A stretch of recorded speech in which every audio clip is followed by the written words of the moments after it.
Hello everyone, I am Heidi Cia Bigonia. Today I will present to you my topic about pre-classical contributors and the scientific management contribution. But before that, let me first present the objective of this chapter. After studying this unit, the participant should be able to identify and explain the contribution of pre-classical theories, discuss contributions of Taylor, the Galbraith, and Young to the scientific management school, do a critical assessment of the scientific management. Some scholars in the mid and late 1800s provided ideas that invariably laid the groundwork for a later investigation into management. Some of these pre-classical theorists are Robert Owen, Charles Babbage, and Henry R. Tom. Now, let us take a brief look at their contribution. The first pre-classical contributor is Robert Owen, year 1771 to 1868. A British industrialist, reformer, a cotton mill owner in Scotland who pioneered ideas about better treatment of workers. He is one of the first managers to recognize the importance of organization of human resource. Until his era, factory workers were generally viewed in the same way that machinery and equipment, where he was primarily interested in employee morale. Robert Owen was also an utopian socialist reformer. He is a more doer than a talker. He is born on 14th May 1771 at Newton Wells, England. At 16, he found work in wholesale and retail business. At 19, he borrowed 100 pounds and set up a spinning mill with John Hume. In the year 1792, he left the partnership and joined as a manager in a Drinkwater's factory.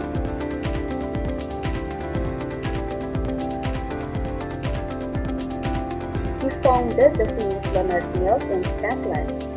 He was one of the foremost management thinkers during the Industrial Revolution, well before the advent of the scientific management school. He established also the Grand National Consolidated Trade Union in 1834. And his contributions to the management theories are the following. He stopped employing children below 10 in factories, reduced working hours from 14 to 10 hours, built houses for workers with proper sanitation, nursery for children, showed higher wages interest profits through higher productivity, unique incentive schemes, informal workers' participation in management. Another pre-classical contributor was Babbage. He is the father of a modern computer, an English mathematician, and a focused dissertation in efficiencies and production.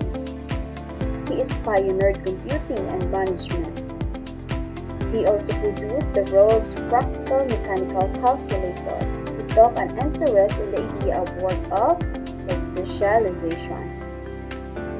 Charles Babbage is an inventor also because he is credited with having conceived the first automatic digital computer during the mid-1830s. He plans to develop for analytical engine. Although it was never completed, the analytical engine of the basic elements of the present-day computer.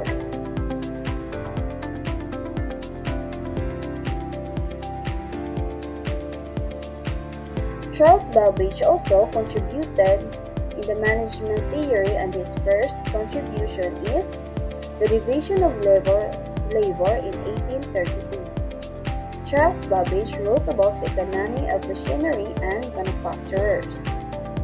In this writing, he offered convincing and complete data to show that the division of labor by its level of skill and the fact that learning time therefore reduced.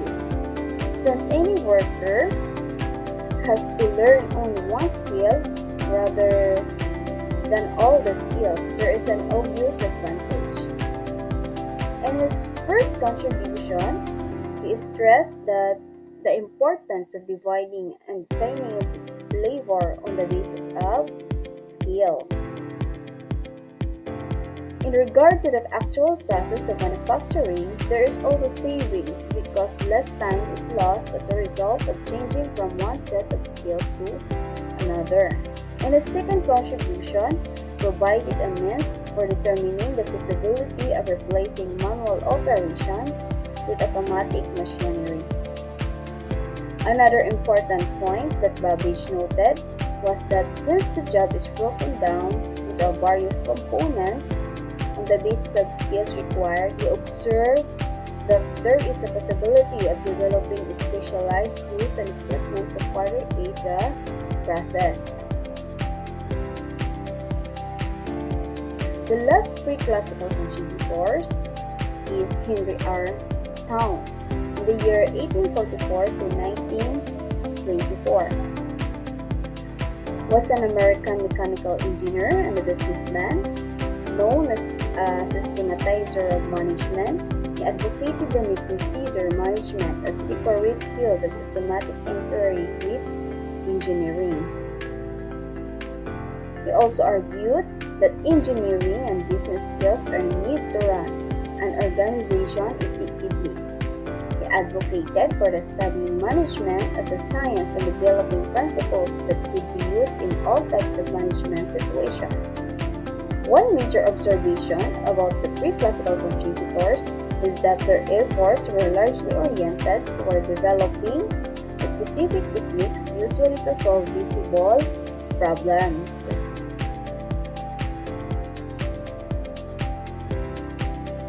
And his contribution to the management theory are the following.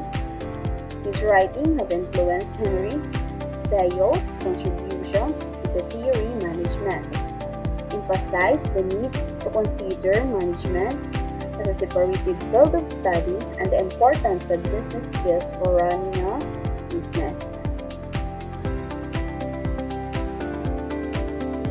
Another topic is the scientific management theory. Before I discuss about the scientific management theory and the contributors, let me define first the meaning of scientific management theory.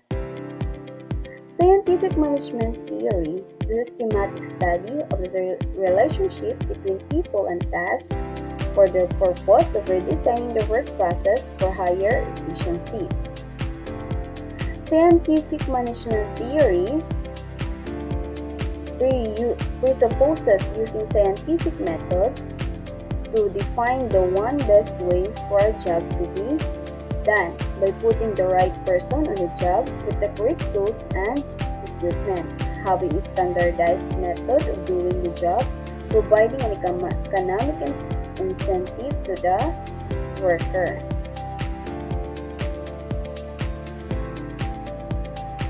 In a scientific management theory, there are 6 proponents or contributors, but there are only 3 chief proponents of management theory, and those are Frederick Winslow Taylor, Frank and William Gilbert, and Henry Kant. Frederick Winslow Taylor, or Frederick W. Taylor, in 1856 to 1915, he is known as the father of scientific management.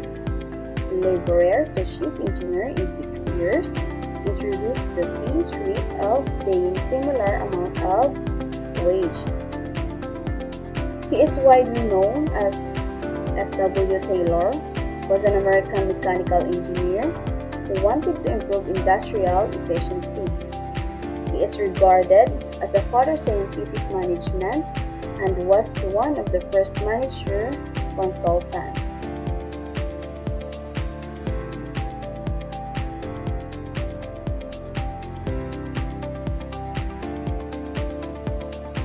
His contribution to the scientific management theory, he conducted the following studies in order to maximize efficiency in an organization. The first one is time and motion study. The second one is the uniform method of routine task. The third one is the functional foremanship study, which man for which. Four is the individual incentive. In time and motion study, the objective is to standardize activities for workers or determine a full day's work. The second one is the uniform method of routine task. The objective of this study is to adjust worker with work. The third one is the functional and foremanship study, which man for which. The objective of this study is to scientifically select the best worker for a given job. The last one, the individual incentive. The objective is to determine the appropriate wage of salary. After conducting this study, Taylor published book Principles of Scientific Management in the year 1911. Taylor also wrote a scientific management principles. The first one is to perform tasks scientifically. The second is scientifically select and then train, teach, and develop to the worker. Third, cooperate fully with workers to ensure they use the proper method. Fourth, divide work and responsibility almost equally between management and workers. The first one, the meaning of this is to study of each part of a task scientifically and develop a best method to perform it to replace the old rule of thumb method. The second one, scientifically select and train, teach, and develop the worker.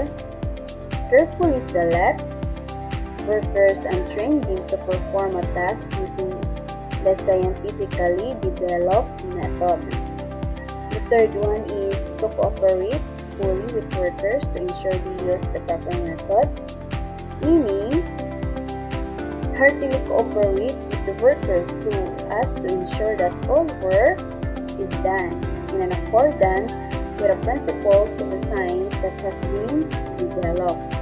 The last one is divide work and responsibility almost equally between management and workers, meaning management does all work for which it is better suited than the workers. Divide the work responsibility, so management is responsible for work planning method using scientific principles and workers are responsible for executing accordingly.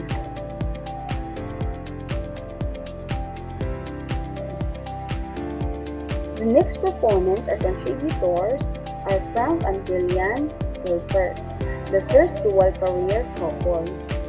Frank and his wife Lillian, a psychologist, studied work to eliminate inefficient hand and body motion. The Galbraith also experimented with the design and use of the proper tools and equipment for optimizing work performance. Focus on increasing worker productivity through the reduction of wasted motion. They are interested in eliminating unnecessary motion. Frank and William Galbraith on the job motion and called the Verbiage, the Galbraith device, a classification scheme to level 17 basic hand motion such as surge, grasp, hold, which they call their bleed. This scheme gives the Galbraith a more precise way of analyzing workers' exact hand movements. For his work, Frank claimed as the father of motion study.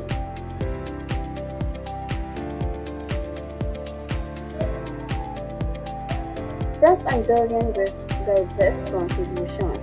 After he died, Lillian was determined to continue his work. She pioneered the field of personal administration. She argued that the purpose of scientific management is to help people to reach their maximum potential by developing their skills and abilities. For her contribution to the field of management, Lillian was known as the First Lady of Management. De Galvez emphasizes that the human factor in management and advocated the study of the human sciences. They collaborated on the fatigue and motion studies and focused on ways of promoting individual workers' welfare. According to them, scientific management aims to help workers reach their potential as human beings.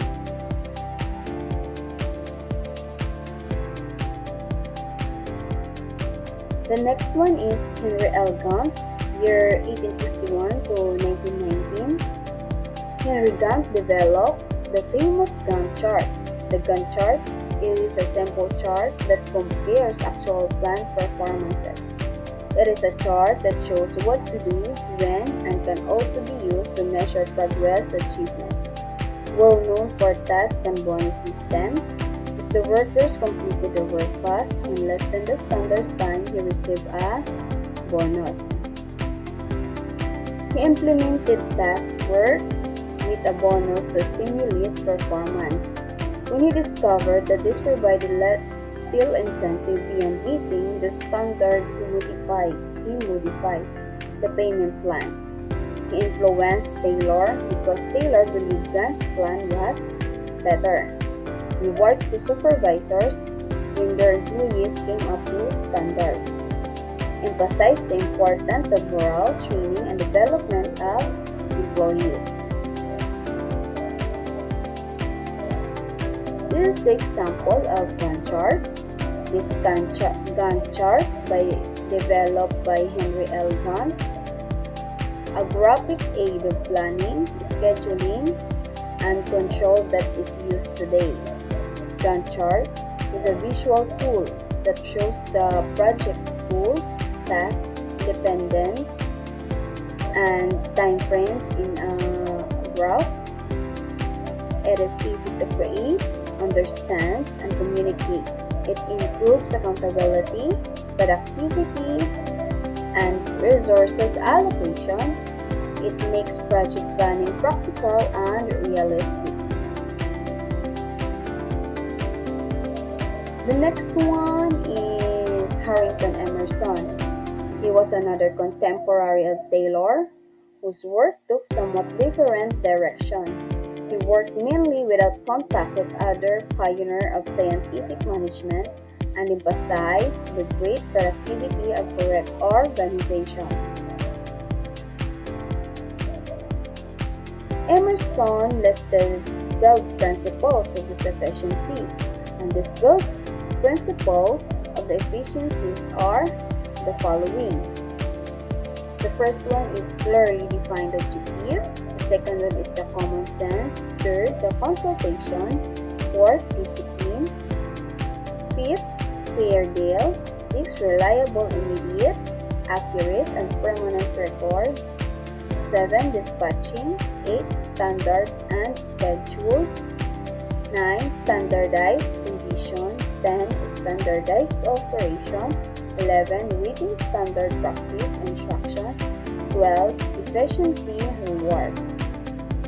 The first one is the clearly defined objective, meaning managers must know what they want to accomplish and eliminate the vagueness and uncertainty.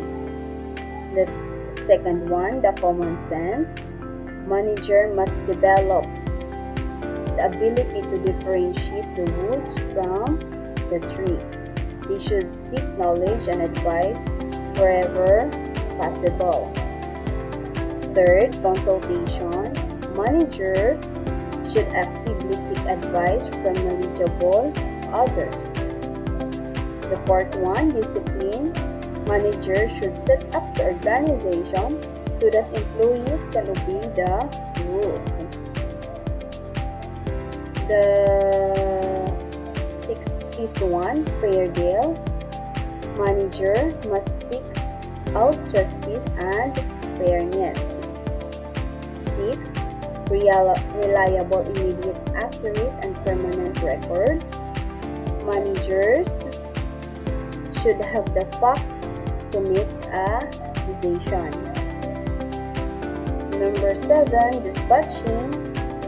The manager should use scientific planning for each function so that the organization functions smoothly and achieve its goal. The 8th, number standard and schedules. Meaning, managers must develop methods for performing their tasks and establish a time to perform each. 9. Standardized conditions. Standardized condition, managers should maintain uniformity in the environment. Number 10, the standardized operation. Managers must maintain uniformity of method. 11, written standardized practice instruction. Managers must systematically and accurately reduce each practice to writing. 12, the last one, efficiency reward. Managers should reward employees for tasks completed.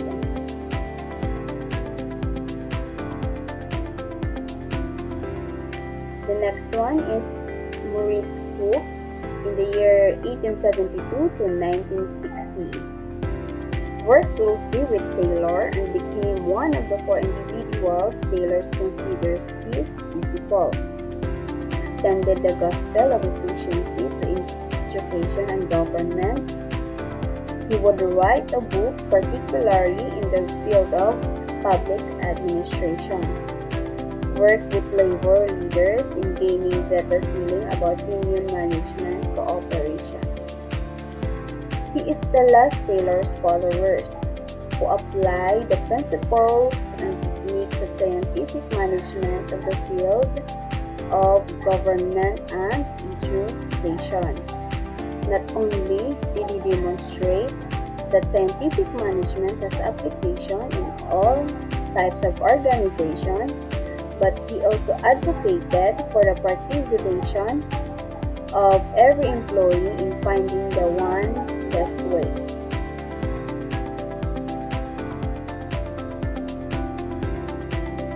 Scientific management theory of racism. The main argument against Taylor is this reductionist approach to work dehumanizes the worker. The allocation of work specifying not only what is to be done but how it is to be done, and the exact time allowed for doing it. It is seen as a leading no-scope for the individual worker to excel or think. The belief that increased output would lead to less worker. Inefficiency within the management control system such as poorly designed. Scientific management theory and Taylor have been specifically criticized. Taylor did not integrate variables of human behavior with its emphasis on rationality and economic efficiency. The technique, time and motion, studies economic incentives, stems from the assumption that man was an economic creator, limited in his pursuit of gain only by his psychological capacities. This scientific view of motivation, implicit in approach, did not recommend itself to later psychologists.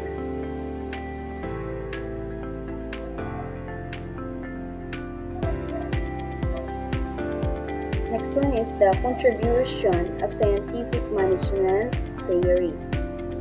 Taylor showed great value in conceptualizing a general management theory. You have learned that about the scientific management theory and its weakness. You should note that that the theory is pretty good, for it has its positive contributions. The following are the contributions of the scientific theory. For the first one is Taylor showed great value in conceptualizing a general management theory. The second one is the scientific management theory left many new ideas for promoting organizational efficiency. Meaning, Taylor's prescription for scientific personnel selection and rational work methods, his emphasis on training and indoctrination are being used to date management practitioners. Third, Taylor's cooperation underlined the importance of this issue, instead challenged organizational theorists to date.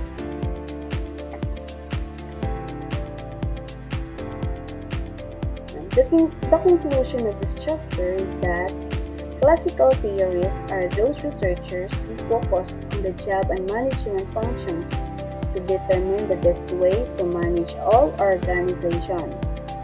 The classical theory comprised three schools: the bureaucracy, administrative, and the scientific management.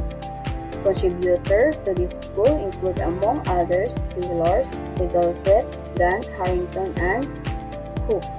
These other theorists, Joseph, Grant, Harrington, Cook, and Emerson, were all Taylor's contemporaries, who contributed individually to scientific management theory, were practical people who based their writings on experience from their professional backgrounds. That will be all. Thank you for my report. Thank you for listening.